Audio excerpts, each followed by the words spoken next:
Muy buenos días a todos, bienvenidos a CRECIC. Una vez más en nuestros desayunos conferencia, les damos la más cordial bienvenida y nos da mucho gusto tenerlos esta mañana lluviosa y amanecimos de temblores el día de hoy, pero ya afortunadamente todos bien y todos aquí. En esta oportunidad vamos a revisar este tema, los instrumentos legales y la resolución de conflictos en IP Business, y quería comentarles un poco acerca de por qué la elección de esta temática. En la quinta edición de la competencia interuniversitaria de arbitraje comercial CRECIC, en el simposio que tuvimos la oportunidad de celebrar, tratamos este tema. Era un simposio sobre derechos de autor y uno de los paneles trataba esta temática, en donde a su vez participó el licenciado Edwin Melini. Realmente nos sorprendió la cantidad de información que hay sobre este tema, en la que no se ha abordado suficiente todavía en nuestro país. Es un tema que está a la vanguardia, es algo que todos, sin querer, sin saber, a lo mejor utilizamos diariamente. El avance de la tecnología, como ustedes saben, pues va a galope, y nosotros debemos de estar también en la misma postura, en la misma posición desde el punto de vista jurídico, y también entender cuál es ese mapeo de instrumentos jurídicos que hay y cuál es la forma de resolver conflictos eficientemente en un área como esta. Afortunadamente también contamos en Guatemala con personas de altísimo nivel para poder tratar estos temas, y para mí es un gran gusto esta mañana presentarles al doctor Edwin Otoniel Melini Salguer, quien no necesita mayor introducción, es muy conocido por ustedes, su trayectoria le precede. Basta decir que es director del bufete Edwin Melini MC Legal, es fundador y director de MC Escuela de Derecho, abogado consultor en propiedad intelectual, ex WIPO University IP Coordinator, y pues es también mi catedrático universitario, es amigo de CRECIC y quien ha colaborado con nosotros en oportunidades anteriores, experto en propiedad intelectual. Y sin más, los dejo con el doctor Edwin Melini.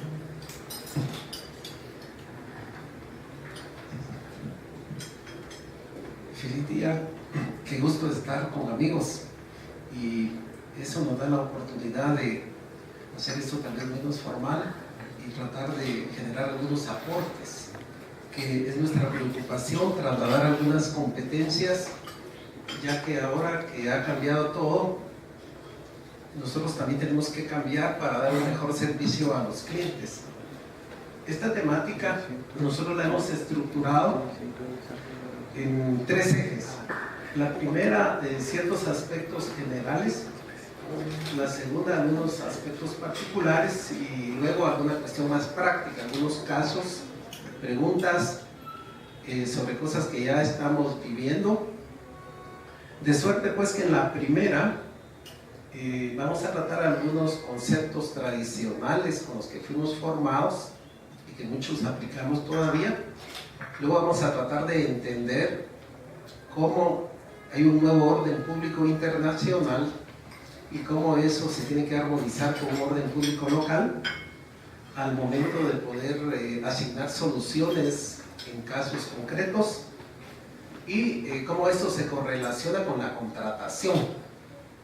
Finalmente, ya entrar un poco a lo que se llama propiedad intelectual no tradicional y a los negocios que tienen un eje transversal con propiedad intelectual, y luego ciertas formas de protección que no solo son normativas, sino que son contractuales o que son producto de los usos del mercado, para entender ya en cómo se pueden hacer esas estructuras contractuales, y obviamente cómo participar en la solución alternativa de estos conflictos, de manera de aportarles unos modelos de cláusulas arbitrales que OMPI tiene para estos temas, y cerrar con algunos comentarios de casos que hemos estado teniendo, y todos los días tenemos nuevos casos, y eso motiva pues que puedan ustedes tomar nota, y voy a dejarles algunos nombres de autores por ahí para el que quiera investigar un poco más.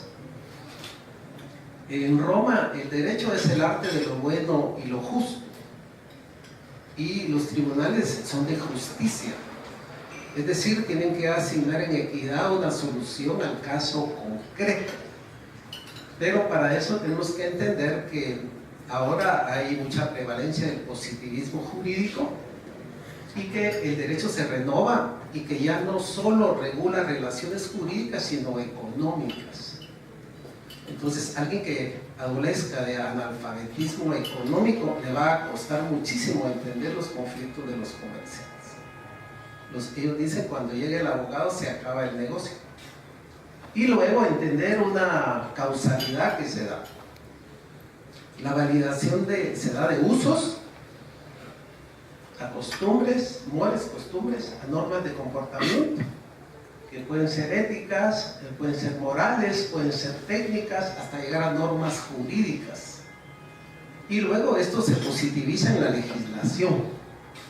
No confundir ley con derecho, que es muy típico en estos países. Y luego derecho con justicia, que al final, como decíamos, tiene que ver con la equidad, resolver. Entonces, entender que el derecho no es únicamente la ley, y ahí están los referentes históricos desde que se consideraba el derecho como ciencia y cómo ha ido evolucionando hasta lo moderno. El profesor Guastini de la Universidad de Génova y los profesores Viola y Zaccaria de Palermo, que ya nos hablan que el derecho es un sistema de información que traslada mensajes a la colectividad para que puedan asignar en mejor forma sus recursos a la hora de decidir. Ya no se ve como norma únicamente. Y esta es una moderna interpretación, porque al final hay que interpretar, y el intérprete tiene que ver con la cultura, tiene que ver con muchas disciplinas que no solo son el derecho. Entonces, en las tendencias modernas, un jurista o un abogado tiene que integrar disciplinas que están incluidas. El derecho romano sigue, el derecho natural, lo justo también, el derecho como ciencia también, están los supuestos, consecuencias, la norma jurídica, el aspecto filosófico, la protección de la persona humana, el análisis económico de las decisiones, el límite a la autonomía de la voluntad a través de lo que se llama derecho económico, que restringe esa autonomía de la voluntad. Luego, el derecho como cultura, que es mucho lo que vamos a ver acá en propiedad intelectual colectiva, los derechos de los pueblos originarios en todo el mundo, los modernos derechos, los property rights, que son poderes económicos jurídicos, no solo son facultades. Si no, no entendemos el derecho anglosajón, donde realmente no hay teoría de nada, solo hay precedentes, y entonces acá estamos muy acostumbrados a verlo teóricamente. Los modernos derechos exclusivos, como el nombre comercial, que realmente se adquiere por el uso y se pierde por el no uso. Tan simple como que ustedes están en una silla sentados y esa es su silla. Es cierto, es de usted mientras la usen. No hay necesidad que lo registren, que lo escriban, que alguien les diga que es de ustedes. Imagínense los derechos sobre nombres de dominio, identificadores comerciales, que con un delete lo bajan en todo el mundo, comparado con la nulidad del negocio jurídico, el contrato, el instrumento, la escritura y la inscripción en un proceso civil. Entonces, finalmente, esa moderna interpretación que tenemos que irle dando a todo esto, por el hecho de que esto es dinámico.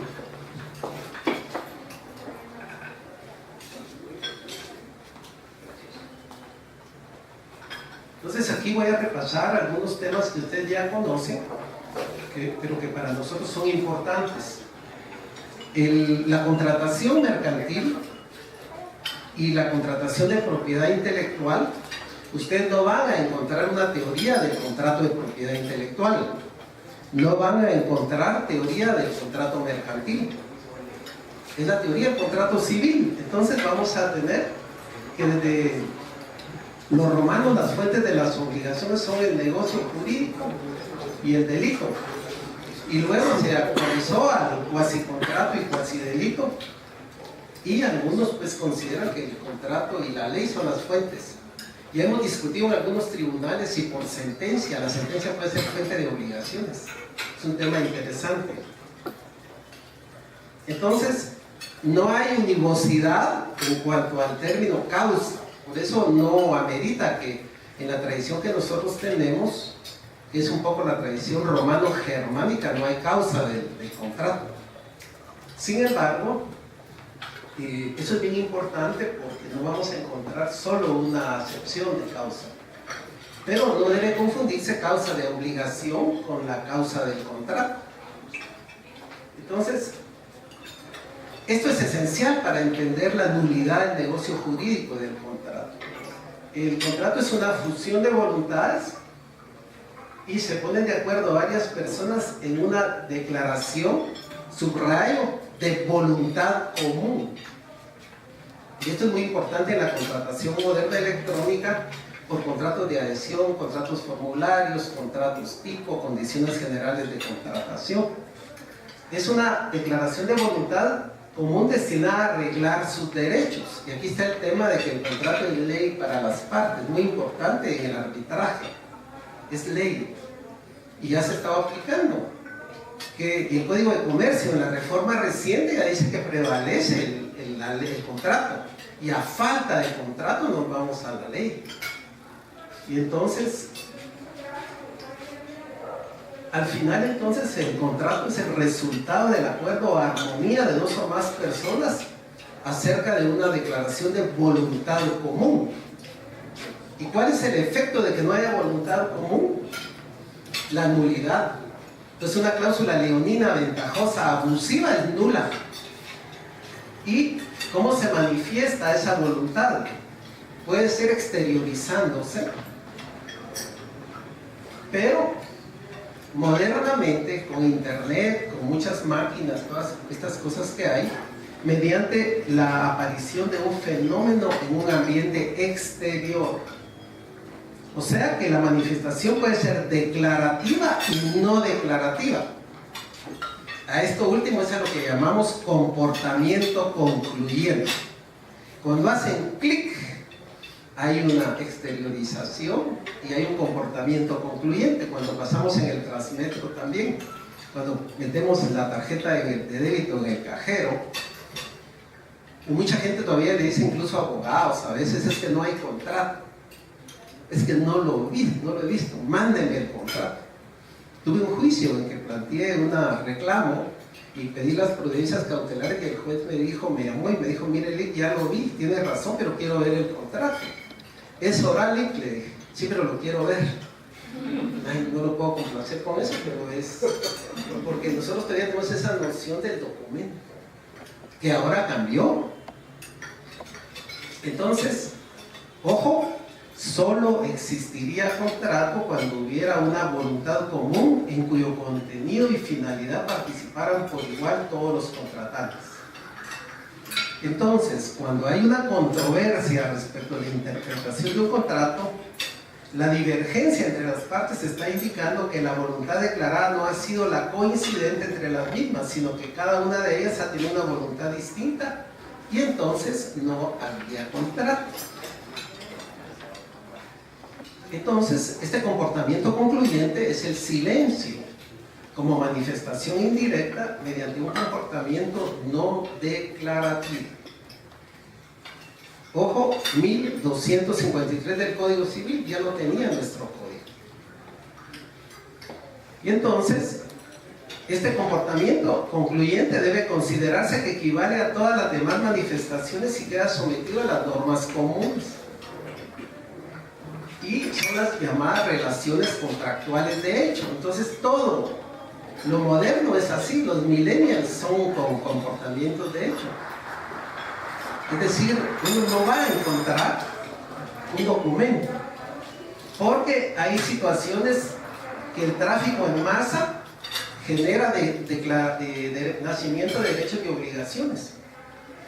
En el bus, en muchas máquinas, en internet ese es el caso. Ojo, la libertad contractual y la autonomía y la voluntad es otro tema interesante, porque muchos dicen que a mí no me dijeron, yo no manifesté. El concepto amplio comprende dos aspectos: libertad de conclusión del contrato, que es la libertad de contratar, y la libertad de configuración interna, la libertad contractual. Pasa mucho con los colegas que le mandan a uno la minuta y si uno no está de acuerdo, de ahí se van a la corte, porque ellos asumen que la minuta que mandan ya es lo que hay que firmar. Entonces esa libertad contractual de configuración interna es parte de lo que tenemos que tomar en cuenta, sobre todo en la contratación moderna electrónica, en donde hay contratos tipo, formularios. Y aquí viene el tema de la libertad contractual y la tipicidad. La mayoría de contratos son atípicos y eso es bueno, porque hay contratos cuando hay voluntad de que no adolezca de vicio, objeto ilícito y no sea contrario a la moral y al orden público. Pero en nuestra cultura la gente espera que esté tipificado, y la circunstancia de que no esté en la ley no impide que no tenga plena validez y eficacia. Entonces, objeto, contenido y efecto del contrato se manifiestan como prestaciones de dar, de hacer y de no hacer. Son las partes las que determinan el contenido, y aquí los colegas tenemos mucho problema de que pasamos a ser parte, y como notarios tenemos que abstraernos un poco para dejar que ellos manifiesten su voluntad y simplemente hacer un vestido a la medida, a lo que es la circunstancia. Y finalmente, otro aspecto es los efectos jurídicos. Otros colegas quieren copiar todo lo que tiene el código, la ley, cuando eso depende ya de la legislación. No hay necesidad de incluir lo que ya la ley quiere.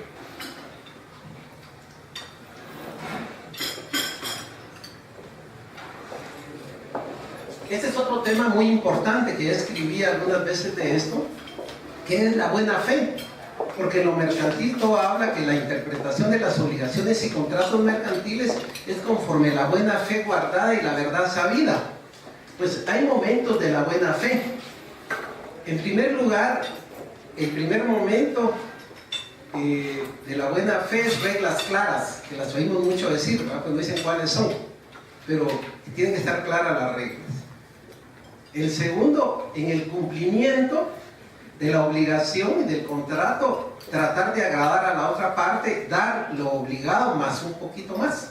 Por eso hay una broma que dice que cuando un hombre le abre la puerta del carro a una dama, dice, o son novios o son recién casados, porque él está tratando de agradar, de ir más allá. Usualmente la gente no trata de eso. Y entonces, al final, como criterio hermenéutico, la buena fe es un criterio que asienta sobre la fidelidad al vínculo contractual y sobre el empeño de satisfacer el interés de la otra parte. Es una forma de resolver en equidad el problema. Esos son los principios que van a aplicar. En cuanto al tema de la obligación de contratar, son excepciones de orden público, de utilidad general, porque la regla es normalmente que hay libertad y hay autonomía. Hay temas como la autonomía de la aceptación, que dice que la muerte o incapacidad del aceptante no influye sobre la eficacia del negocio ya perfecto. Y el aceptante puede retractarse, pero si después de haber llegado al conocimiento de la otra parte, la aceptación, tiene que pagar daños y perjuicios. Todos estos temas los incluí porque es parte de la teoría del derecho civil, que como no hay teoría mercantil ni teoría de propiedad intelectual, es aplicable. Eso en el derecho romano sigue vigente. Y la aceptación y esa manifestación de voluntad puede ser directa, manifestándose con una firma o firma electrónica, o la no declarativa, que es el comportamiento concluyente, que es lo que más nos tiene que tenemos que tomar conciencia, que en internet así es. Y entonces, ojo, los contratos consensuales se perfeccionan en el instante en que el aceptante manifiesta su asentimiento. Ahí están los artículos del Código Civil. Hay fundamento para eso. Y hay contratos que ahora se dan mucho en las empresas telefónicas, que hay contratos tipo, normas que van a regir una estipulación de contratos futuros. Por ejemplo, el contrato colectivo de trabajo es un ejemplo, que tiene en sí la génesis de otros pequeños contratos. Los contratos de cuenta corriente, por ejemplo. Entonces ahora con blockchain, ahí vamos a ver ese tipo de cosas. Esas nuevas formas de datos van a tener necesidad de nutrirse de esto, porque si no, vamos a entrar en el tema de los contratos de adhesión, y aquí es donde entra el derecho económico. El derecho económico restringe la autonomía y la voluntad, y obviamente es muy importante porque para eso existe pues las leyes de competencia, de derecho del consumo, de derechos del consumidor. Entonces es muy importante que en esos textos que generalmente ya vienen establecidos, como pasa en la contratación electrónica, nosotros tenemos que ser muy cuidadosos de entender, ¿verdad?, en qué medida eso puede restringir un derecho fundamental o puede restringir un derecho pues que tiene también la persona, ¿verdad? En internet hemos visto cosas como, por ejemplo, aplica esto: alguien manda, los desarrolladores de app ahora están siempre haciendo negocios en la India y lo hacen a través de terceras personas que hacen la obra por encargo de una aplicación, de un software, pero ella dice que al final, cuando el producto esté terminado, deberá trasladarse a la entidad tal, que no existe. Y hay una norma que dice que se puede contratar sobre lo que existe y lo que se espera que exista. Y entonces muchos de estos emprendedores usan mucho. Ya vi un caso de esto, de una aplicación en India donde se designó a nombre de quién se haría el depósito de todo. Es muy interesante. Por otro lado, hay gente que actúa como por representación de, digamos, como el gestor de negocios. Muchos de los contratos que hacemos, a veces no vamos a tener toda la formalidad, como pasaba con los contratos de distribución y gestión comercial, ¿verdad? Que el que viene a firmar es un extranjero que no trae credenciales, pero actúa como representante aparente. Uno no sabe si el sitio con el que están haciendo una relación comercial o contractual realmente tiene una titularidad o una persona jurídica. Entonces es bien importante entender que en esto tan dinámico, mucha de la formalidad que estamos acostumbrados no es usual, porque hay usos y costumbres. Entonces el tema de la forma es muy importante, porque en propiedad intelectual los contratos de derechos de autor y de derechos conexos se consideran de orden público. Entonces no hay autonomía en la voluntad. Entonces muchos dicen, va en escritura pública, va en documento privado, lo hago por correo electrónico. Ojo, el comportamiento concluyente, porque nosotros estamos muy acostumbrados a la forma, que se inscriba, que se firme. Entonces hay formas libres, las partes los configuran, y hay vinculadas o necesarias. Y las leyes a veces establecen ciertos requisitos. Por ejemplo, en la reforma al Código de Comercio, ojo, cuando hacen nuevas sociedades, se pueden hacer asambleas virtuales, se consideran realizadas en el lugar donde se indique, pero no se puede simplemente utilizar el medio electrónico, sino aquellos que la ley guatemalteca, a través del registro, ha autorizado a los proveedores estos servicios. Y aquí le pedí a una de las colegas asociadas de la oficina, la doctora María Andrea Batres, que recién viene de España, especializada en comercio electrónico, que nos acompañara, para que si surge alguna duda de esto, ella lo puede explicar, cómo se está viendo en la Unión Europea, cómo debiéramos nosotros tomar en cuenta, porque ya con las sociedades tenemos ese problema. Hay un montón de cláusulas que el mismo código dice que la validez jurídica de eso depende del cumplimiento de esa ley del registro de firma electrónica. Yo creo que nadie casi está tomando en cuenta eso. Entonces en unos meses, años, ya vamos a tener los problemas de que no tienen validez esas estipulaciones. Y el tema de la nulidad es la misma civil, ¿va?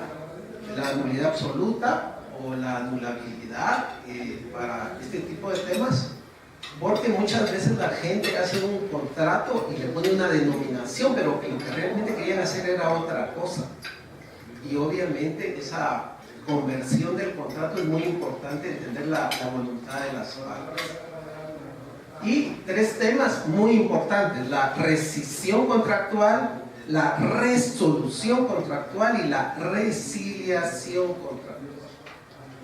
Uno es voluntario dentro de un plazo, otro es el incumplimiento, opera la condición resolutoria, y 3 es la posibilidad de resiliar o reestructurar un contrato.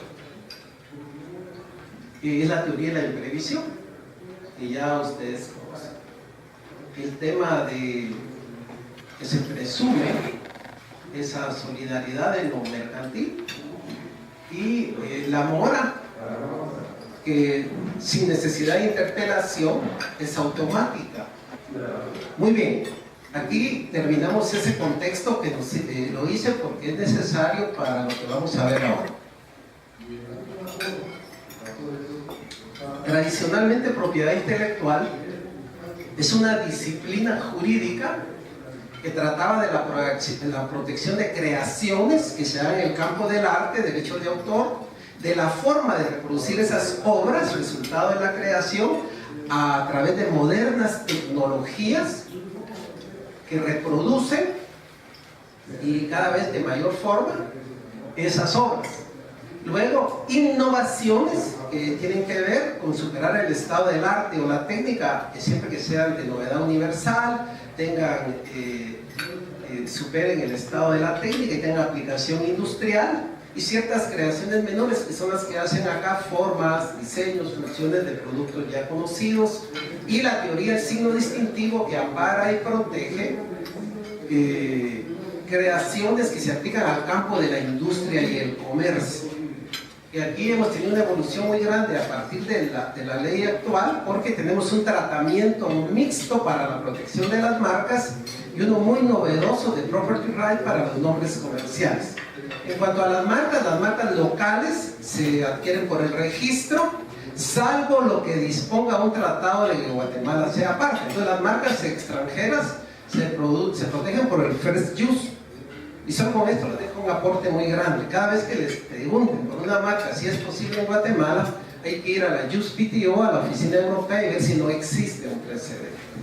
Porque si ustedes la presentan, aunque tengan el título, se puede pedir la nulidad, cancelación, ya sea por razones intrínsecas o particularmente por extrínsecas, según el 21 de la ley, porque hay un uso previo, que sería de mala fe el que lo deposita aquí.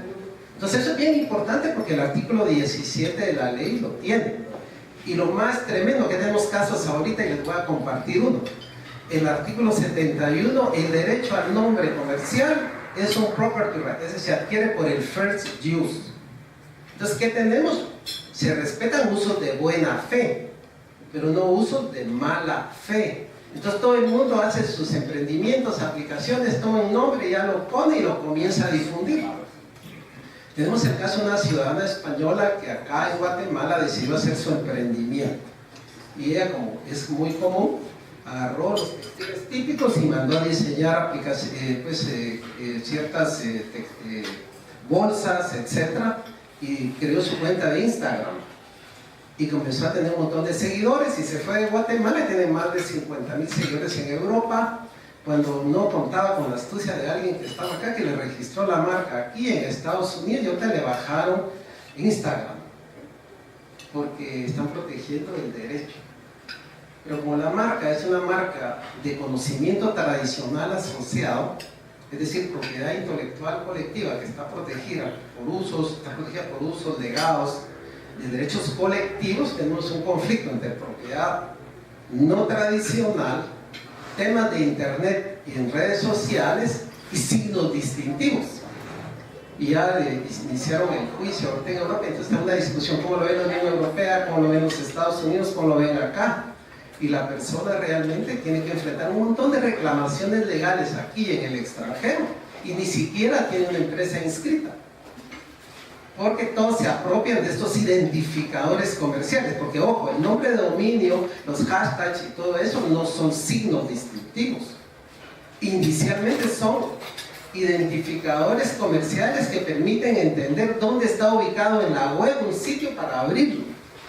Pero de eso a que sea marca, ya tenemos muchos casos ahí que vamos a ver de nombres de dominio. Bueno, entonces pasemos a las nuevas tendencias. El nuevo modelo económico de desarrollo es la unión universidad-empresa para generar, digamos, propiedad intelectual. Propiedad intelectual es una disciplina ahora no solo jurídica, sino transdisciplinaria. Y eso se da a través de fomentar los ecosistemas de innovación.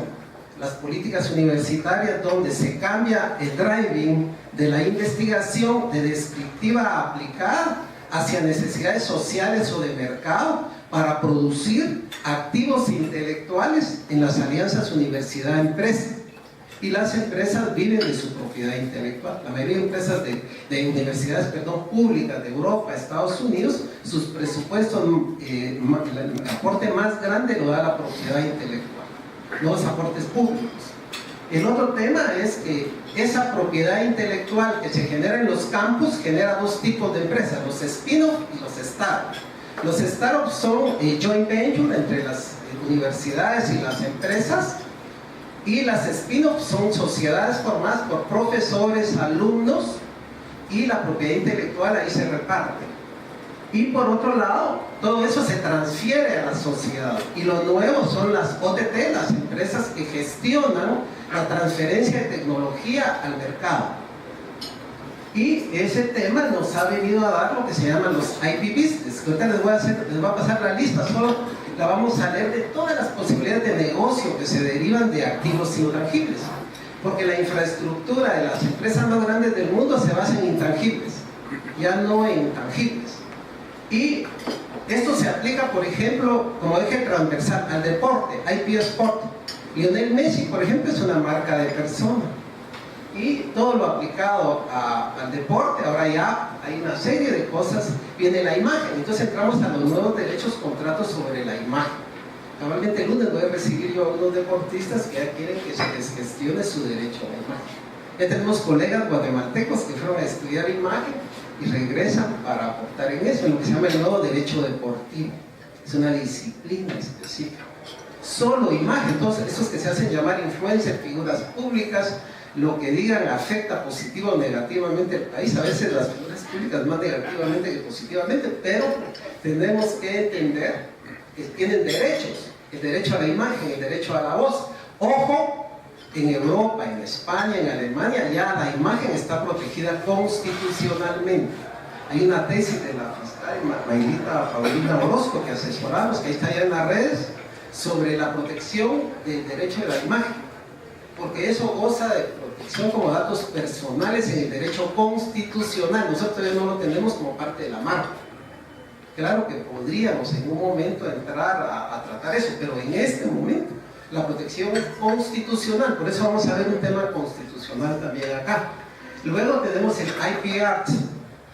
Ahí me acompaña mi hija Fiorella, que es artista, y el arte nos permite entender la realidad desde otro punto de vista. Nosotros pensamos que todo es ciencia, que todo es ley, que todo es mercado. No, lo dice Gadamer. La cultura es más poderosa que la ciencia y que la creencia. Y es que el arte se manifiesta en expresiones, sobre todo en países tan megadiversos, pluriculturales como estos. Así que de alguna manera el arte ahora se protege. Y se da un montón. Ustedes ven este distrito cultural 4 grados norte, todo lo que genera. El centro histórico, la antigua. Ustedes pueden encontrar ahí miles de opciones. Esa comida de maya, de tradición, que por aquí hay unos restaurantes, tanta cosa que se está rescatando. Eso también se puede monetizar, porque el tema del emprendimiento es cómo monetizamos creaciones de emprendedores, no de empresas, no solo grandes corporaciones. Lo que importa es cómo se monetiza, pero para eso necesitamos reglas contractuales en este caso. Y tenemos los IP Fashion. Está todo el tema del derecho de la moda, todo lo que es la moda. IP Fashion es toda una corriente. Ahora está lo nuevo, lo estaba viendo ayer en Brasil con una colega, el derecho de la moda. Solo eso es una especialidad. Y está mi hermano con nosotros, que su hija ha estudiado modas en Italia, ya vive, es toda una industria eso. Pero que estos países emergentes también tienen una posibilidad, porque no hay patrimonio geográfico para la creatividad. Entonces son los productos no tradicionales. Y el conocimiento tradicional asociado, nuestras recetas, nuestro pepián, todo eso en España, por ejemplo, ya se pueden dar patentes de procesos de comida. Una innovación en el pepián con mango, por ejemplo, podría alguien generar un proceso para tener esa exclusividad. Pero como son derechos colectivos, ahí viene cómo lo individual y lo colectivo se integran, porque en internet no se discrimina, todo el mundo hace su emprendimiento. Luego las apps, tenemos muchos casos ya de app aquí en Guatemala, que la gente hace su aplicación y la aporta a sociedades y comienzan a negociar. Pero hay historias de horror, porque el desarrollador de software no entiende la propiedad intelectual como la entendemos nosotros, como que la patente. Tuve un caso muy interesante donde alguien generó una línea con base a esas apps que miden el consumo y las visitas a los sitios, y esta creación no tenía cómo desarrollarla, otro la financió, pero la mandan a desarrollar la línea de base a la India, pero no se preocupan que le den los derechos de autor y conexos, y este le aporta a una sociedad. Cuando lo ponen a la sociedad se dan cuenta que para repartir cosas, por ejemplo, hagamos un caso como alimentos, ese software que tiene toda esa logística necesita de alguien que conozca el mercado, tenga una cadena de distribución, entonces se asocian con otro. Este que se asocia dice, no, ese negocio lo puedo hacer yo si solo tengo que pagar el software. Pero el software, según aquel, no había aportado todo el software, sino solo para eso, y que él iba a multiplicar el mismo negocio que en Chimaltenango, que en Escuintla. Al rato una historia de horror, porque los de la logística y de la distribución se pretenden quedar con el negocio, se desarma, pero al final del día vamos a parar a tribunales, pues, porque ni siquiera era una obra derivada, no era una obra original. Entonces tenemos que tener mucho cuidado con esta gente que llega a querer registrar, a querer hacer, porque muchos son derechos que de alguna manera son de dominio público, porque usan plataformas que ya las tienen las grandes desarrolladoras internacionales y solo hacen adaptaciones, pero eso no les excluye la obligación de pagar. Y ojo, esto es delicadísimo, porque como vamos a ver en los convenios con el Digital Millennium Act, que es la ley americana que aplica el convenio de Internet para proteger el WPPT, de transferencia de contenidos en Internet, existe una figura nueva, abogados, si no la conocen es importante que la investiguen, la jurisdicción personal. Hay bufetes ya en Estados Unidos para eso. Si yo tengo un software de una página web y hago un sitio donde promuevo algunos productos hacia el mercado internacional y no hago disclaimer, yo puedo cometer delitos, infracciones conforme a las leyes, sobre todo los americanos, y ellos ya inician procesos allá por las infracciones. Es algo como que yo llegue a la casa de ustedes y cometa algo y me robe o vaya a quebrar el cristal de murano que tienen ahí, ¿lo debo pagar o no lo debo pagar? Entonces es un tema interesante este tema que se llama jurisdicción personal, porque son leyes extraterritoriales. Es un tema que el Digital Millennium Act tiene y es el que vamos a ver aquí. Usan para bajar los sitios piratas o como hacen la Liga Española para controlar las transmisiones de fútbol de los que no pagan derechos. Muy bien, finalmente ya hablamos de la imagen y un tema nuevo. Ahora hay dispositivos que colocan música, publicidad, ustedes los pueden ver aquí en las pantallas. En derechos conexos ha surgido la puesta a disposición. Mucha gente dice, yo compro una licencia universal y la voy a llevar a Guatemala. Pero una cosa es la puesta a disposición y otra es la comunicación al público en un restaurante, porque cuando comienzan a cobrar los derechos en los restaurantes, alega la gente que no tiene que pagar, porque ya tiene su licencia universal. Entonces hay conflictos en el ámbito territorial de estos derechos. Si realmente una empresa que compró los derechos en Estados Unidos y la vende globalmente, tiene que volver a pagar o no en Guatemala. Entonces esos derechos tienen mucho problema y lo han visto ustedes con cadenas de restaurantes, porque las sociedades de gestión ya no cobran por reproducción, sino tienen tarifas que muchas veces se consideran abusivas o ventajosas. Y los nuevos contratos de bioprospección para acceso a recursos naturales o recursos minerales, en los cuales se tiene que garantizar el debido proceso de las comunidades, porque son derechos colectivos, no individuales. Entonces, finalmente, ahora a través de estos sistemas de tecnología, ustedes pueden hacer benchmarking. Es decir, en Guatemala se patentan 500 inventos al año, en el mundo 1 millón aproximadamente. La diferencia que no viene a Guatemala después del año que da el Convenio de París de prioridad al inventor originario para venir a este mercado, aquí pasa a ser de dominio público. Entonces hemos creado el centro CATIA en el registro de propiedad intelectual para que los inventores y todo accedan a los software y a las bases de datos y puedan ver cuál es el estado del arte y luego hacer aplicaciones y desarrollo de todos esos inventos que no vinieron a Guatemala. Eso es una cosa interesante porque ya está abierto.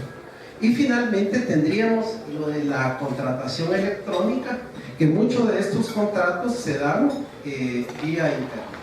Entonces, conceptos ya específicos.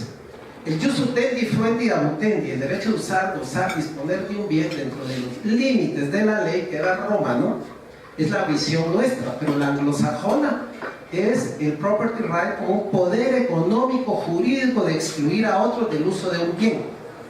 Entonces, muchos de estas creaciones, activos intangibles, son poderes económicos jurídicos, como lo es el nombre comercial. No necesita de registro. El ejemplo sencillo de la CIA de ustedes es su CIA mientras la usan. Y cuando se va la usa otro. Es un uso eficiente, es una visión económica, no jurídica. Y eso se contrapone a los tradicionales derechos que ya vimos, de creaciones del campo del arte, la difusión en la tecnología, aplicados a la industria, aplicados a la vida, el conocimiento tradicional asociado a pueblos originarios en todo el mundo, la información no divulgada y sistemas globales de protección. Aquí hay un estándar mínimo a través de ADPIC o TRIPS, como le llaman algunos, que es lo mínimo que puede proteger un Estado, es eso. Hay la OMC, un organismo de solución de diferencias donde los estados son demandados y ahí se imponen las sanciones. Ahí les traje algunos ejemplos. Y los tratados de libre comercio, tanto el RDCAFTA como el de ADA, los más importantes, que tienen capítulos de propiedad intelectual que obligan al enforzamiento local. Aquí les cité la ley esta, el DMA o Digital Millennium Act, la ley americana, como le llaman ley de implementación, está vigente en Guatemala, había la ley de implementación del TLC. Ahí es un tema que no lo pueden obviar. Y finalmente, esto que les mencioné de la jurisdicción privada, que es esta competencia de los tribunales americanos para juzgar esas violaciones. Ahora, ¿qué es un intangible? Aquí les traje ejemplos, porque hablamos de intangibles. La investigación, el conocimiento científico, investigación y desarrollo, más innovación. Porque I más D más I, eso es la moda. Ahí es donde está el crecimiento de la India, de Corea, de Japón, ahora China, que ahora pasó a ser el líder en patentes, ya el primer poder económico, y ahora en eso. Las marcas que ahora tienen más posibilidad, son más frágiles por internet para reproducirlas y usarlas. Los nombres corporativos o comerciales, los logos, titulares de periódicos, fórmulas, recetas, modelos, programas de software, licencias, que antes se decían las exclusivas en España, las franquicias, los pactos de no competencia, el copyright. Ese es un tema importante. En Guatemala hay mucha confusión. Copyright no es derecho de autor. El property right americano es un derecho de copia. Yo tengo una obra y vendo el copyright, mi derecho de copia. Punto. Cualquiera lo puede copiar, se agota. No hay derechos forales. Estados Unidos hizo reserva al convenio de Berna. Entonces ellos no protegen. Guatemala tiene, como es tradición continental europea, romano-canónica, española, derecho moral y patrimonial. Yo vendo algo específicamente para lo que dice el contrato. Es de orden público. Es nulo lo que yo dé más allá de la ley. Y me reservo los derechos morales. Entonces eso aplica a obras literarias, artísticas, musicales, pero no aplica a derechos conexos. Estados Unidos en RDCAFTA no reconoce a Guatemala ningún derecho moral. Si yo un software o licencio, cualquier cuestión de esta, no gozo de esa protección. Eso es muy importante. De ahí tenemos derechos de autor sobre música, concesiones administrativas, listas de clientes, fondos de comercio, capital humano. Pero ¿qué importancia tiene esto para una empresa? Aquí lo puse, esto es contable, cómo se valora el capital intelectual. Para un auditor con las normas NIC y NIF deben de incluir ya estos activos intangibles. Ya hay condenas de daño moral y para condenar violación e infracción nos sirve esta clasificación de activos intangibles. Y es bien importante porque así es como se les agrega valor a un intangible. Ojo, ¿cómo se genera la propiedad intelectual ahora? Cuando no es individual, como estos emprendimientos que hemos hablado, se genera a través de investigación y desarrollo, a través del descubrimiento y de innovación que se puede patentar y luego se puede licenciar, sea por las empresas que son formadas en las universidades o en las alianzas que hay. Eso se mercadea y genera una riqueza. Ese es el nuevo modelo de desarrollo económico de India, de Vietnam, de Singapur, de China, de Corea y lo que en América Latina se está tratando de impulsar. Entonces, eso es bien importante.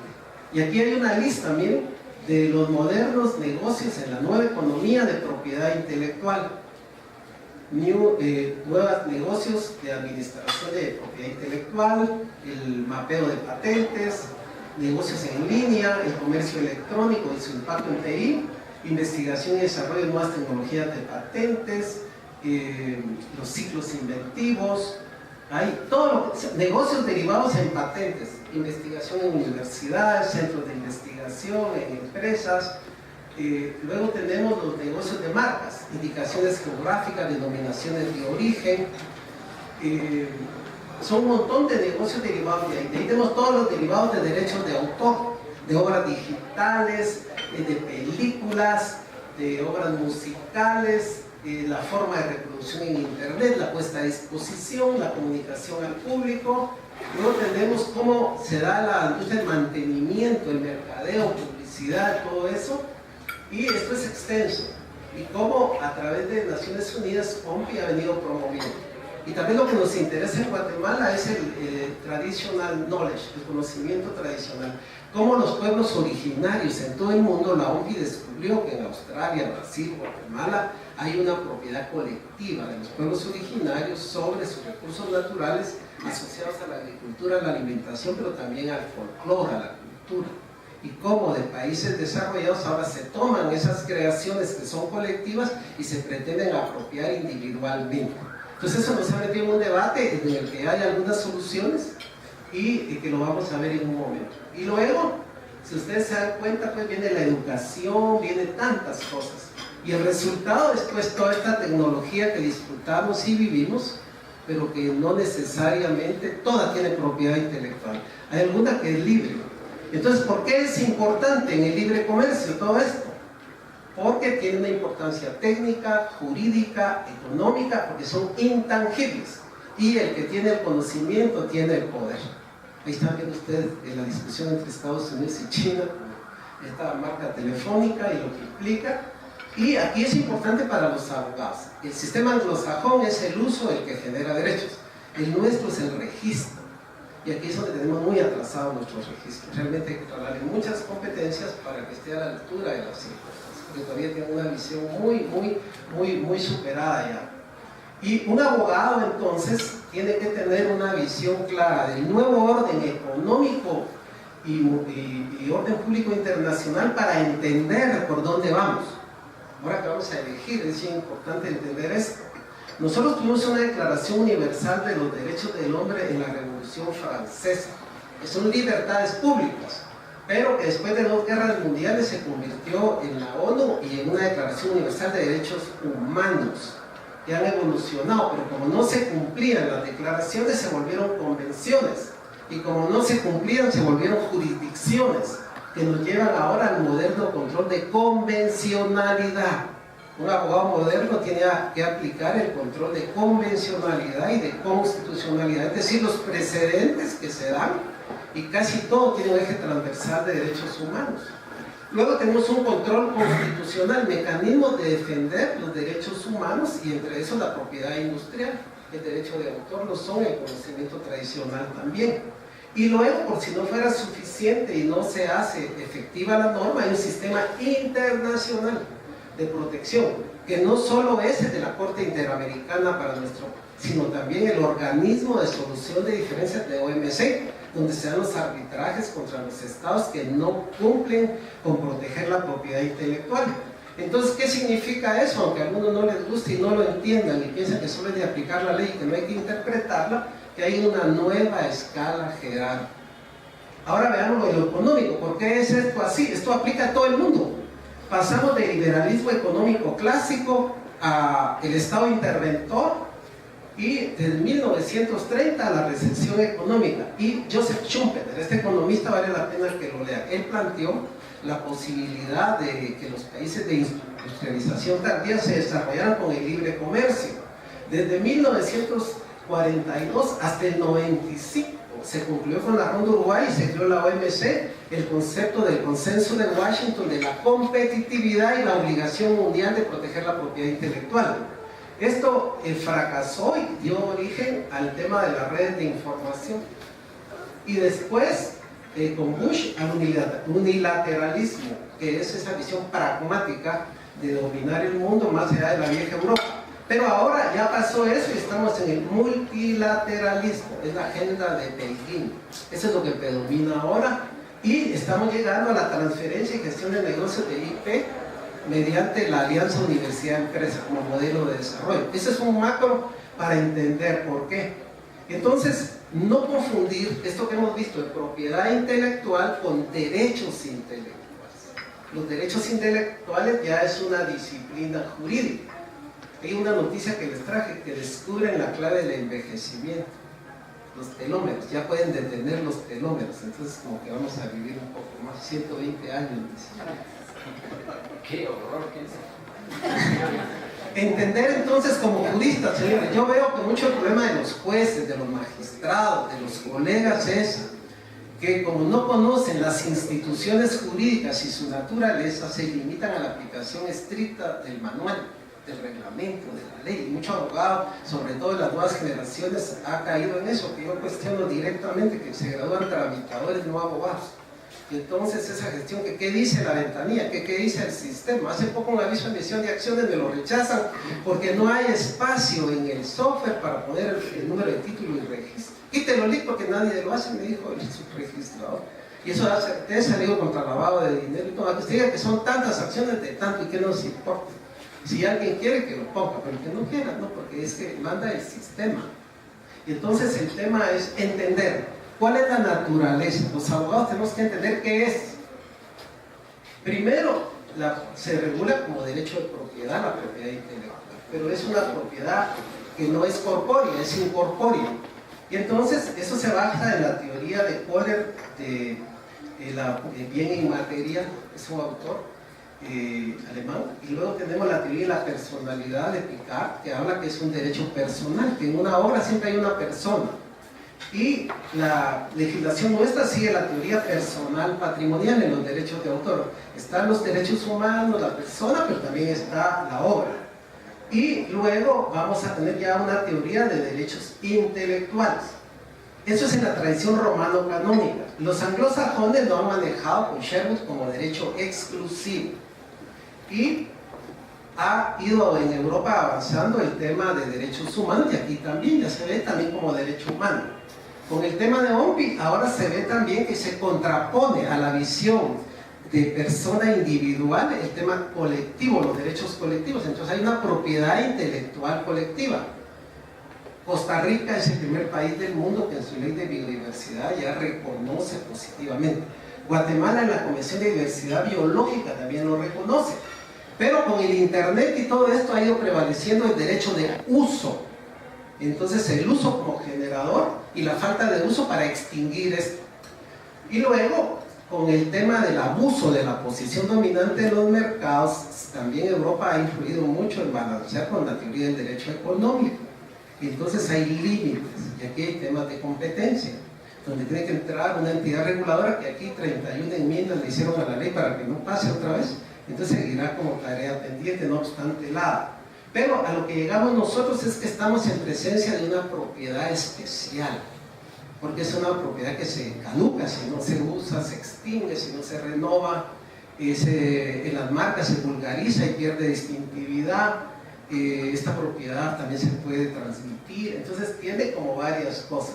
Y en algunas de esas aplica el derecho civil. Entonces nuestra colega amiga Delia Lipsy, que es la máxima autoralista, define esto ya desde el punto de vista más positivo como normas y principios que regulan y rigen la protección jurídica a diversos derechos subjetivos que se originan de creaciones espirituales en cualquier campo del pensamiento humano, susceptibles de ser utilizadas o aprovechadas ilícitamente por terceros. Entonces vamos a tener derecho de autor como la obra, como una extensión de la personalidad, que la caracteriza que tiene que haber un autor y tiene esa autoría y esa paternidad, y se aplica en el arte y la estética. Y esto es lo que me interesa que comprendamos por lo de internet: los derechos conexos, próximos o vecinos que se atribuyen a artistas, intérpretes, ejecutantes, pueden ser pinturas, dibujos, a todo lo que es creativo, los planos de arquitectos, programas de computación, también a los productores de fonogramas, organismos de radiodifusión, y ahora les traje uno nuevo, que son los proveedores de contenido. Esto es muy importante. ¿Qué se protege aquí? Ojo, no se protegen obras, se protege la prestación del artista, del cantante, del intérprete, del mimo, del payaso, porque eso es individual. Es el caso de Kiko y el Chavo del Ocho, esa caracterización es intuito personal, y entonces eso es lo que le da individualidad. Pero aquí no hay creación de obra ni artística, sino es producción intelectual. Aquí están los nuevos actores, aquí miren que son los modernos, son los ISP o PSI, proveedores de contenidos. Cualquier persona que es un desarrollador web, que presta servicio en empresas de estas, provee contenidos, provee servicios, da acceso, da emplazamiento, foros, etcétera, etcétera. Todos estos están sujetos a Digital Millennium Act. Y haber implementado una política tienen que hacer ellos para evitar infracciones.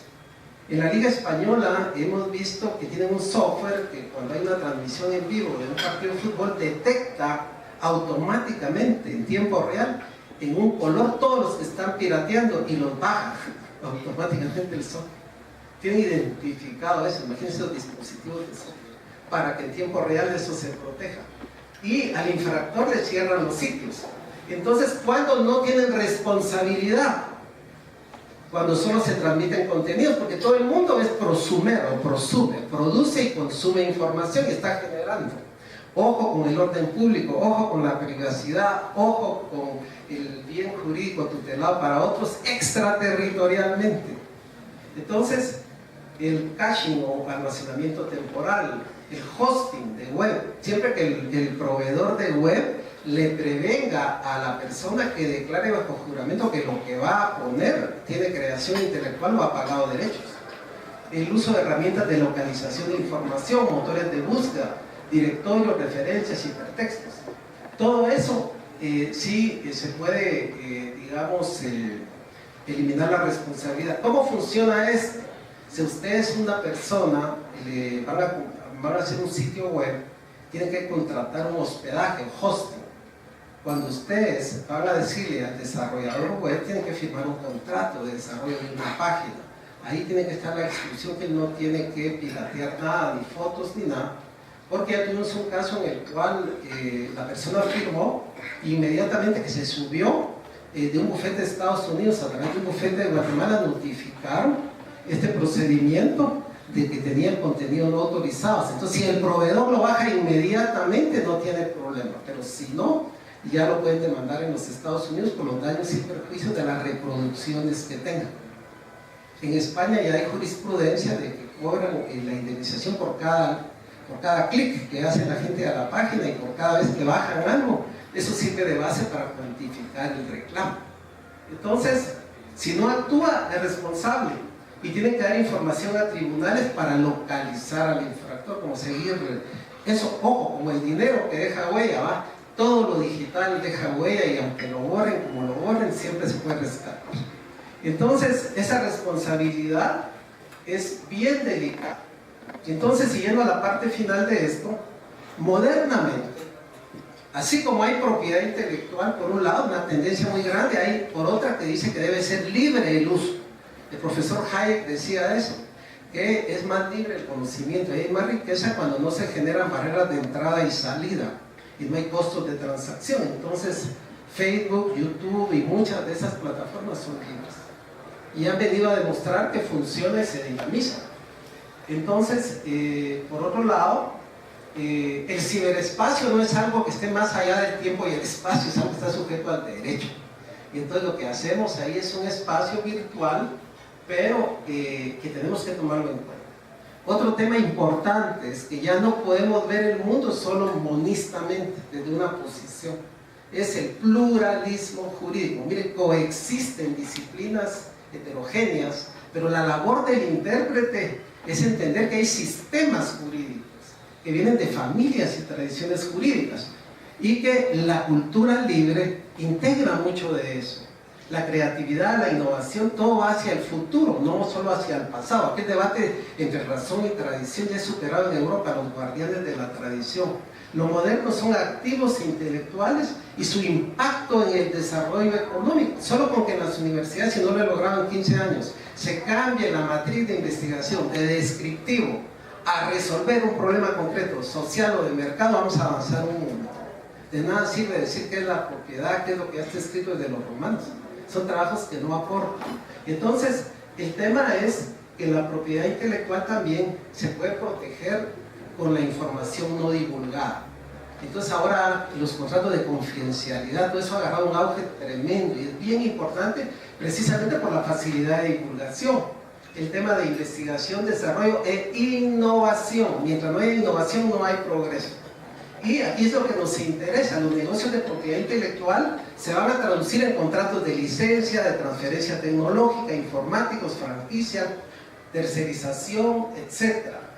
Y es donde entra el análisis económico.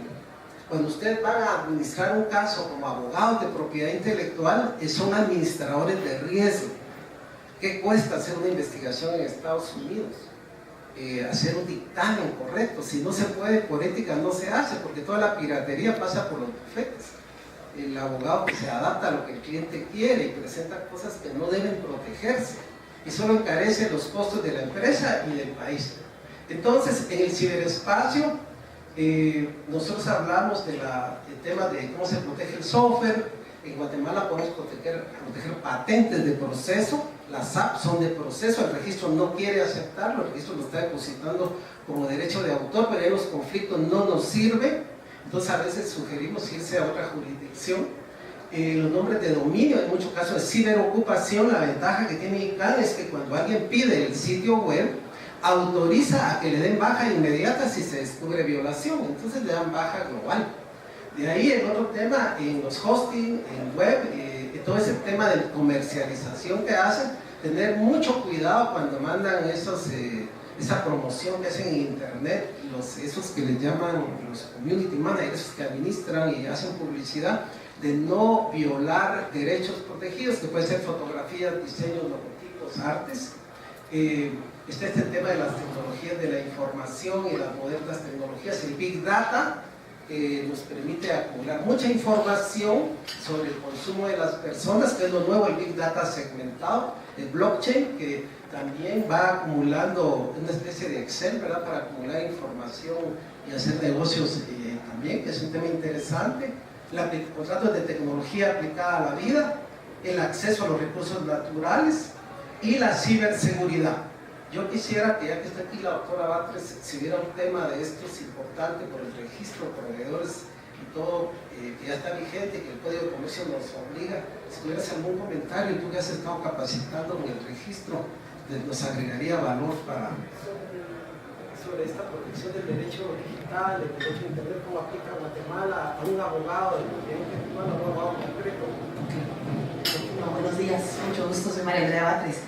Pues el tema que tenemos actualmente es que la única ley que tenemos referente a comercio electrónico es la Ley de Comunicaciones Electrónicas y Firmas Electrónicas. Para aspectos de propiedad intelectual, aplican los tratados internacionales que ha suscrito Guatemala y pues aplicarlos aunque no hayan habido modificaciones a nuestra ley. Yo considero que estos temas, más que regularlos, es entender cómo funcionan y aplicar la normativa que tenemos, la que usted explicó, tanto el del Código Civil como la ley de firmas electrónicas y los tratados internacionales y todo lo de propiedad intelectual y derechos de autor, y entender el procedimiento para poderlo aplicar. Por ejemplo, lo que decía el licenciado del software. El software, las apps, no necesariamente son software, sino que tal vez es mejor registrarlo como un procedimiento, porque si fuera un software, en realidad es complicado protegerlo, y lo que buscan los emprendedores es proteger ese proceso que ellos crearon, y es más un tema de secretos comerciales, no sé cómo lo ve usted, licenciado, el tema de las apps, es más un tema de toda esa cadena de creación para llegar a un producto final. Entonces, es un proceso. Entonces, yo creo que más que en este momento, con la legislación que tenemos, lo importante es entender estas nuevas figuras de tecnología y aplicar nuestras leyes tradicionales a las nuevas, a las innovaciones jurídicas que se vienen, porque si no vamos a seguir en lo mismo. Por ejemplo, el tema de firmas electrónicas, en realidad no se le ha dado el uso tan interesante que tiene esa ley, porque no la hemos sabido aplicar. Entonces, por ejemplo, los propios jueces no saben aplicar esa ley de firmas electrónicas, y nosotros los abogados, desde nuestras oficinas, tenemos miedo de utilizar figuras con firma electrónica, porque sabemos que nos va a topar y van a rechazar cualquier solicitud legal que tuviéramos. Yo así lo veo, licenciado, más que es una interpretación amplia y extensiva, como usted lo explicó excelentemente, de toda la normativa a las nuevas tecnologías. No sé si le aclaro algo o lo confundí más. Bien, otro tema, por eso los conceptos son importantes. Hay que diferenciar diferentes tipos de conocimiento: el conocimiento cotidiano, del disperso, de lo que es científico, y de lo que es el conocimiento tradicional, la cultura, y lo que son expresiones culturales, como los trajes típicos, y lo que puede ser el propio conocimiento indígena, porque el derecho indígena no es el derecho positivo indígena, mucha gente se confunde, y el conocimiento tradicional asociado a la cultura, a la tradición, a la culinaria, y de lo que es el patrimonio cultural, que ese es otro tema. El patrimonio cultural puede ser arte, pero no todo arte es patrimonio cultural, pero goza, ¿no?, que hay un capítulo para proteger esos activos que se llevan a los museos y poderlos rescatar. Entonces, esto es bien importante diferenciarlo, porque es lo nuevo y que en nuestros países lo estamos viendo. Ahí no vamos a tener propietarios, sino titulares de derechos. Y mucha gente dice: es que no me acredita la personería, es que no tiene legitimación, porque lo veo occidentalmente. Esos son legados, tradiciones, son de dominio público. Y se pueden proteger en la protección acumulada, muchas de esas cosas, usando las figuras occidentales, como secreto, como patente, se pueden utilizar. Solo que el tema es respetar ese acceso, ese consentimiento informado previo, esa justa y equitativa distribución de beneficios a ellos. Entonces, ¿qué sugerimos nosotros para eso? La protección occidental es antropocéntrica, todo es la persona, todo es monismo, y son sistemas estructurados, rígidos: propiedad intelectual, derechos de pueblos indígenas, toda esa legislación nacional integral es puro positivismo. Y luego está la originaria, que es una cosmovisión holística, son sistemas no estructurados. Pompi lo descubrió en todo el mundo, que hay sistemas no estructurados. Eso es lo que se llama derecho indígena, que no es el derecho positivo indígena. Están los usos, la protección colectiva, y yo sugiero protegerlo por contrato. Por contrato, esa es la forma que lo hemos hecho. Y luego puede haber una ecléctica, utilizando normativa, usos, contratos y el secreto, usar la información no divulgada. Es una forma muy eficiente y barata. Y luego, entonces, si se usa la protección occidental, hay que ver las reservas. Si se usa la originaria, hay que ver cómo se registra y controla, cómo se documenta un poco. Y si es mixta, pues hay que buscar una protección voluntaria con cierto control razonable, pero mucho de esto necesita ser identificado, conceptualizado, no es de estandarizar, es que ahora pasa que todo se estandariza. Ya hay que ver caso por caso. Y es lo que nosotros vemos mutatis mutandis, vamos a ver en los tratados, es en lo que fuere aplicable, en lo que fuere aplicable.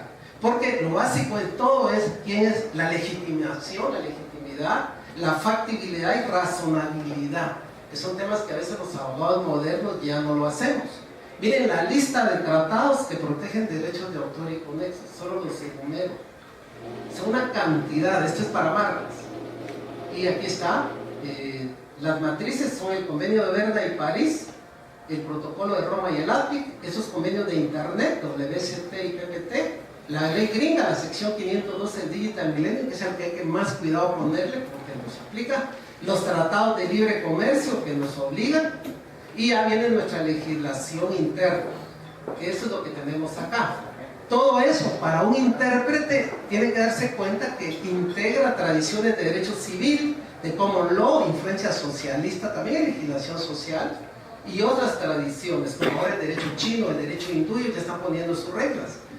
Y todo eso se puede proteger muchas veces por procesos constitucionales, como el caso de la imagen, donde no está regulado, para eso son los amparos, etc. Pero si no funciona localmente, vamos a la Corte Interamericana o vamos a la OMC. Abogadas brillantes guatemaltecas han sentado precedentes en la OMC. ¿Viste el caso de Maritza Ruiz o el caso del Banal? Y entender que esto cambió. Y entonces hay un control constitucional que no lo debemos de olvidar nunca, la supremacía constitucional e inaplicar de oficio todo aquello que lo disminuya, pero también hay un control de convencionalidad, que es el trabajo de todo el sistema interamericano. Y entonces, por un lado, se protege la persona humana, pero ojo, para estos temas, aquí les dejo los principios de la aplicación de toda esta normativa, sea de libre comercio, sea de derechos humanos, sea de propiedad intelectual, sea electrónica. Jus cogens son obligatorios. Los tratados se firman para cumplirse. Hay disminución de la soberanía del Estado, aunque no le guste a las personas. Es como cuando uno se casa, ¿verdad? Hay una disminución de la libertad personal, si no, no va a formar parte de la comunidad internacional. Prevalece la teoría monista, que el derecho es uno. La vida, la marca aquí en China, en Australia es lo mismo. ¿Por qué aquí vas a protegerlo de otra manera? Y luego self-executing. Muchas de estas normas son autoaplicables, no necesitan ratificación internacional. ¿Por qué? Porque son derechos humanos y están protegidos en la Constitución también, como inherentes, como derechos fundamentales, como individuales, le llaman otros, siguiendo la teoría inglesa. Son supranacionales. Y la aplicación en esta materia es extensiva, no restrictiva. El registro no la aplica restrictiva. Entonces, yo quería, en esa evolución del derecho, a entender que vamos hacia un estado de justicia. El profesor Buchanan nos ha hablado del análisis económico del derecho. Todo lo que hacemos legalmente tiene un efecto.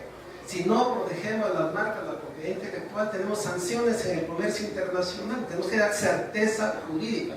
Y tenemos que entender que hay sistemas de derecho privado más eficientes que los públicos. Las líneas aéreas, yo fui abogado de IATA muchos años. Todo el transporte aéreo internacional se regula por una resolución de IATA. Las tarjetas de crédito, cuánto dinero mueven, eso no es público. Internet es un orden espontáneo, no se gobierna por nadie. Son sistemas nuevos. Y entonces hay que entender también cómo ve la sociedad del derecho, nos enseñó Teles.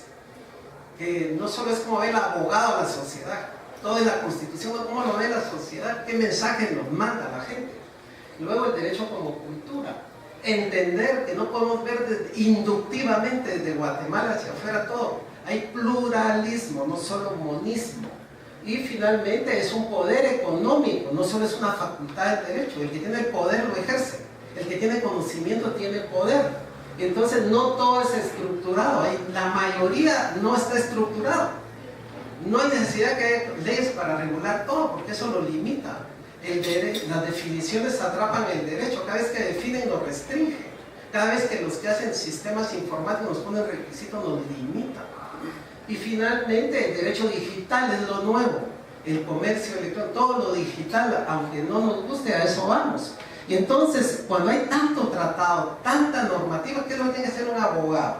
Hacer una heterointegración, es la palabrita, heterointegración, porque muchos tienen efectos entre sí y se aplican mutatis mutandis, quiere decir en lo que fuere aplicable, en lo que fuere razonable. ¿Por qué? Porque viene la segunda palabrita. Hay una cosa que se llama la autointegración, tenemos un orden constitucional. Entonces, digámoslo en palabras, lo tenemos que chapinizar. Y finalmente, cuando son contratos privados, el contrato es ley para las partes, por los usos y prácticas, que es la ley expropiatoria. Entonces, eso nos lleva pues a complementar la seguridad jurídica y la justicia. ¿Y cómo se observa esto? Y tiene que ver ya con CRESIC. Esa es la última parte ya de CRESIC. El tema de CRESIC, que es la observancia, nosotros tenemos que ver cómo se enforzan estos derechos y para eso tenemos el API. Sin embargo, la ley de propiedad industrial, la ley de derechos de autor, hemos previsto, y Álvaro Castellanos ahí, con él fue el de la idea y lo logramos pasar, todos los conflictos de propiedad industrial, esos son arbitrables. Y esa arbitrabilidad se puede usar alternativamente a estas cuestiones de observancia que son las que tenemos procesalmente. Nosotros tenemos procesos constitucionales, procesos civiles de nulidad, de competencia legal, daños y perjuicios, providencias cautelares, medidas en frontera, acciones de infracción, pero tenemos los métodos. Yo incluyo la negociación, aunque no es uno de los clásicos, la mediación, la conciliación y el arbitraje. Tenemos los procesos penales, que chistoso, después de dar toda la vuelta en lo penal nos mandan a lo civil, ¿verdad? Entonces, con las competencias desleales, y tenemos los sistemas internacionales. Y entonces, esto es bien importante porque adicionalmente hay acciones restauradoras e indemnizatorias, acciones de daños, acciones de cesación, y aquí tenemos ya la violación de datos personales, que es algo que ahora es moda y va a ser moda en el futuro. Y la ley, aquí está el artículo 178, nos da las potestas con los principios para proteger eso. Y se resumen pues en que tenemos una gama de posibilidades civiles, penales, de competencia desleal, y en el APIC tenemos esa posibilidad de incorporar también la parte internacional, ejemplos de entidades y leyes que ya usan el arbitraje, en qué materias, y usan los métodos alternos, pero eso va a depender de que los entendamos, ¿verdad? Cuáles son, cómo funciona cada uno de ellos, cómo están regulados, porque siempre va a haber conflicto, y el conflicto va a ser resuelve privadamente o en la jurisdicción. Entonces el propio Estado le ha reconocido mediante el contrato la posibilidad de que la autonomía y la voluntad se manifiesten en estas cláusulas, y yo me permití traer acá los modelos que OMPI sugiere para resolver problemas de propiedad intelectual. Este modelo de cláusula de arbitraje, y hay una hora de arbitraje acelerado. Eso es bien importante. Y finalmente una nueva, donde mucho abogado experto de acá podría tener posibilidad, la cláusula de decisión del experto. Se puede encargar a un experto, que puede ser una opción más práctica. Yo aquí les dejo unos casos de OMPI. Es el caso de una abogada guatemalteca contra una empresa colombiana muy interesante, y lo resolvió un amigo nuestro, Miguel Farrell, de Argentina. El caso de una empresa sobre un nombre comercial. Aquí hay un caso también de una revista donde con un nombre comercial se usurpó una marca. Aquí tenemos algún tema de la CC sobre el caso de Infotet y cómo se ha limitado la persona y su derecho al trabajo, algunos precedentes de la Fiscalía de Propiedad Intelectual, algunos casos internacionales que ustedes los pueden ver ahí sobre responsabilidad de proveedores de contenido. Y noticias nuevas, esta semana, el viernes, me lo pasó la doctora Batres, se fundó en Colombia, entre españoles y colombianos, la Corte Iberoamericana de Arbitraje de Propiedad Intelectual. Comentaba yo a Carolina de lo interesante de esta iniciativa. Ahí está el link, lo pueden seguir.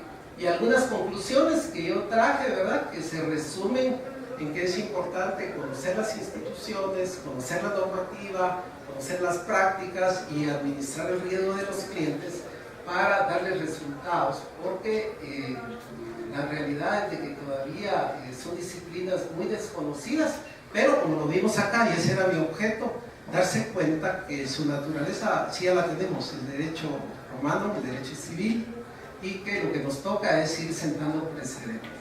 Así que yo quisiera, si todavía alguien tiene dudas, con mucho gusto, porque creo que era muy expuesto. No sé si alguien tuviera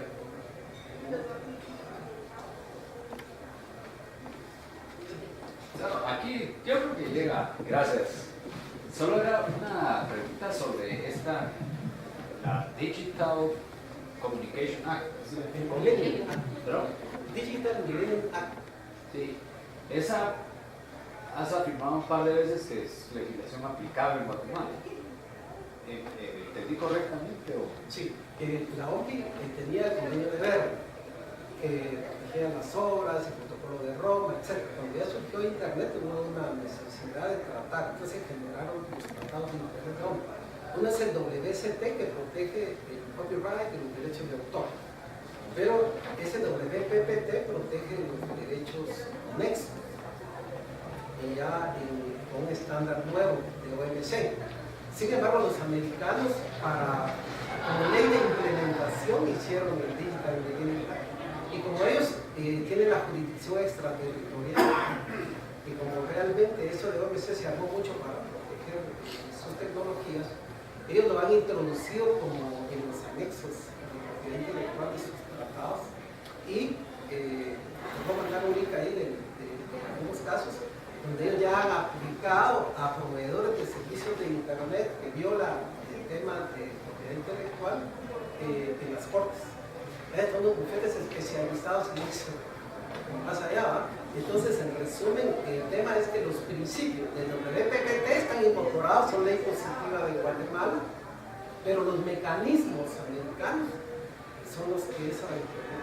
Entonces, yo entiendo que con el tema de la ley de implementación y del RDCAFTA nos han obligado a eso. Como se discutimos varias cosas. Por ejemplo, me recuerdo que en ese RDCAFTA y el SULIC dice que todos los conflictos a que dé origen la implementación de ese tratado se resolverá con el reglamento de la Cámara de Arbitraje de París. Y creo que el licenciado Bermejo planteó una inconstitucionalidad, creo que la ganaron.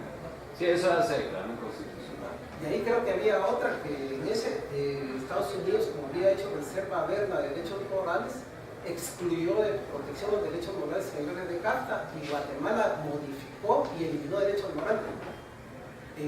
Como consecuencia no aplica ciertos derechos morales, lo cual era discutible por la constitucionalidad. Pero en términos concretos, si una persona ahorita hace una página web y viola un derecho y se va, sí hemos recibido notificaciones de bufetes para clientes que si no lo bajan, lo mandan a bajar. Porque ahí viene el tema de la jurisdicción, del origen de la competencia, como el tema que ha habido siempre ahí, ellos se abrogan esa extraterritorialidad. Gracias. Muy bien. Gracias. A comentar algo, un caso con los proveedores de contenidos que usted había mencionado. Cuando iniciaban los proveedores de contenidos hace 15 años, que empezaron los asteriscos estos, hubo un caso que vinieron sociedades de gestión colectivas de Estados Unidos, este mexicano, ¿cómo se llamaba? El que hizo todos los boleros, Cantoral, se presentó a Guatemala pretendiendo, digamos, demandar a las compañías de telecomunicaciones, que eran las que transmitían esas canciones, diciendo que ellos tenían los derechos y que la compañía de telecomunicaciones tenía que pagar por transmitirlos. Y en realidad ahí lo que había era un conflicto de quién es el responsable, el proveedor de contenidos, que es lo que usted decía, o el proveedor de telecomunicaciones. Entonces creo que en este ejercicio hay bastantes asuntos en juego y donde el arbitraje juega un papel fundamental, porque al no entenderse el límite de la función de un proveedor y el límite del siguiente proveedor es donde hay bastantes complicaciones. Y todo esto después fue desarrollado en una ley de cibercrimen que está engavetada en el Congreso desde el año 2009, 2010 más o menos, que venía de un convenio internacional que Guatemala lo suscribió, ¿verdad? Como siempre, cuando Guatemala firmaron allá, y cuando lo quisieron traer a una ley de cibercrimen, esa ley está engavetada, pero en esa ley se penaliza a los proveedores tanto de contenidos como los proveedores de internet y proveedores de telecomunicaciones, todos los famosos ISP que le llaman. Entonces, en realidad, creo que lo que nos falta aquí es un entendimiento de los límites de cada quien y una interpretación como el licenciado Melini aquí no lo contó, ¿verdad? Y también les quería contar que en España el Colegio de Notarios tiene su centro de mediación y arbitraje, y en realidad ellos son los líderes en mediación y arbitraje. Ojalá que nosotros así pudiera hacer en Guatemala, que nosotros, porque ya tenemos la calidad de notarios, ya tenemos todas esas digamos, calidades profesionales, y pudiéramos mediar en todos estos asuntos, adicionalmente a un centro de arbitraje, sino que un centro más de temas evidentemente que vienen de contratos o de transacciones donde intervino un notario. Gracias. Solo para complementar, tuvimos un caso el año pasado de una empresa que traía unos dispositivos que ya traen incorporada toda la música. Entonces ellos los vendían a los restaurantes, el equipo de ambientación y sonido, como hay una experiencia sensorial, ¿verdad?, en los restaurantes. Y estos proveedores de contenido ponían la música. Entonces la sociedad de gestión les inició el proceso para que pagaran regalías. Pero realmente cuando comenzamos a entender si ellos tenían la legitimación, su convenio con su par internacional, y dentro del repertorio qué artistas tenían, para ver si tenían la legitimación activa para poder actuar, nos dimos cuenta que aquí opera, aunque ellos compran ciertos derechos como en masa y los cobran como una comisión, pero la violación y todo se da por caso individual. Entonces discriminamos ahí de que en algunos casos ellos, su proveedor de contenido, no estaba clara la cadena de custodia, digámoslo así por analogía, desde dónde venía el derecho de la sociedad internacional, sino que ellos respondían a directrices. Y a nivel de acá lo que había era una comunicación al público, que era lo que se da en los restaurantes, pero el otro tema no estaba claro, entonces lo negociamos y finalmente se llegó a un arreglo, porque cabal no estaban claros los conceptos, pero ellos sí pretendían, los señores americanos, aplicarlo como lo ven ellos allá. Gracias.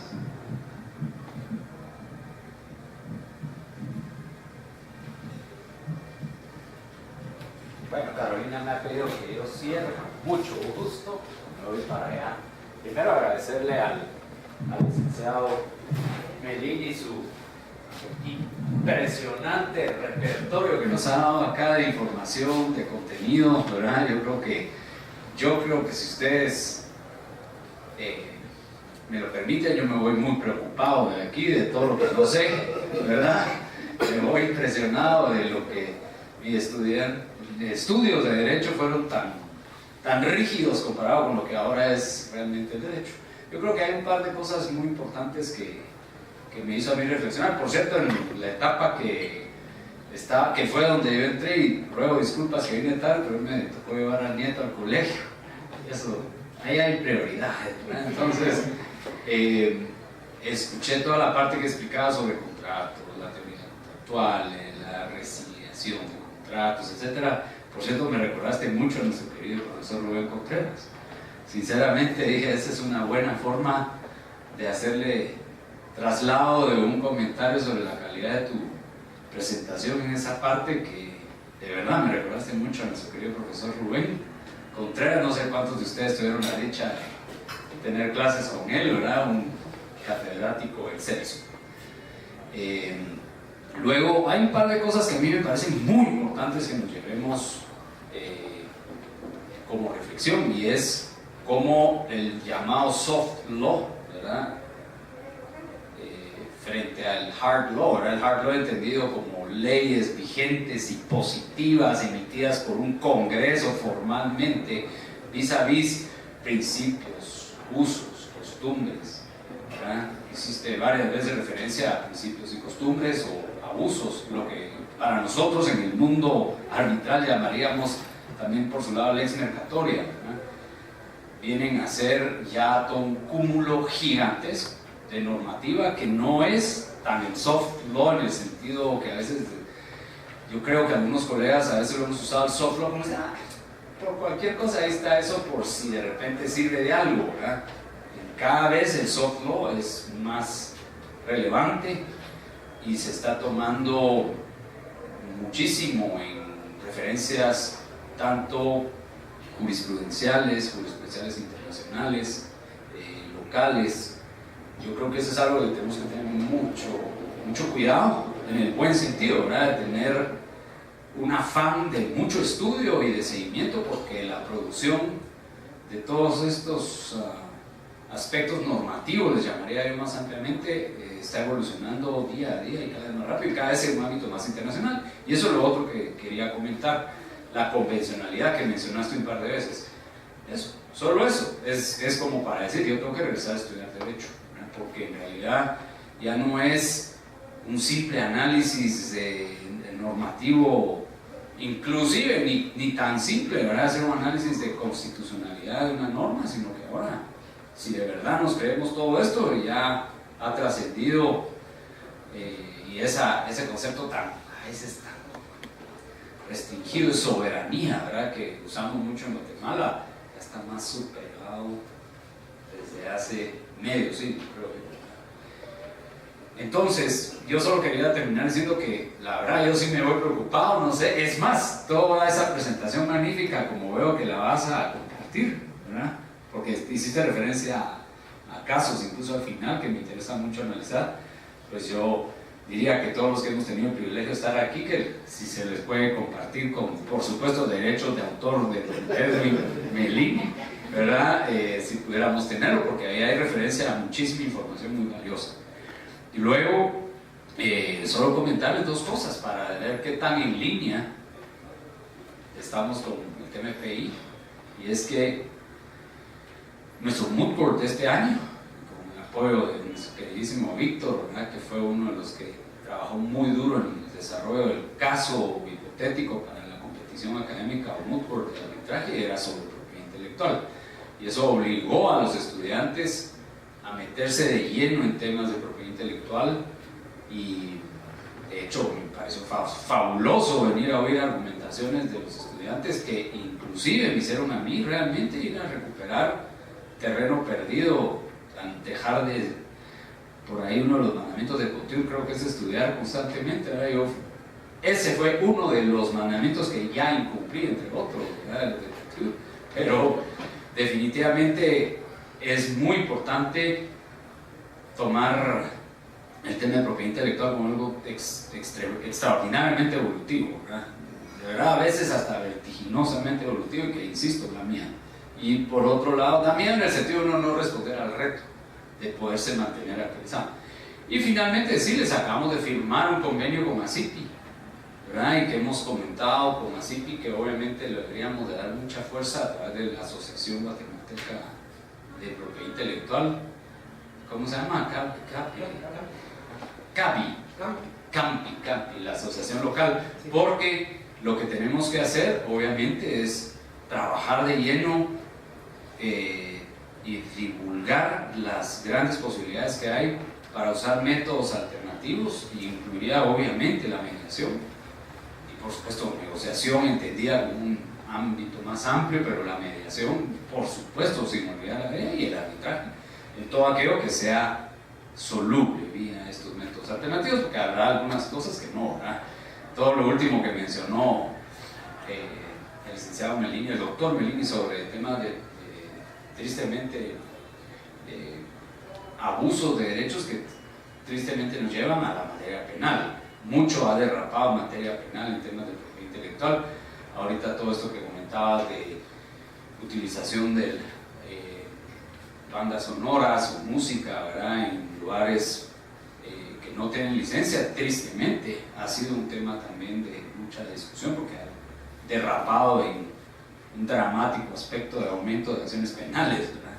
En fin, tenemos que ver cómo construir una sociedad todos juntos. Así que quiero agradecer mucho al doctor Molini porque su presentación, como siempre, ha llenado más que las expectativas, ha dejado mucho más que tareas incluso para ir a estudiar. Así que pido un gran aplauso, por favor. Gracias.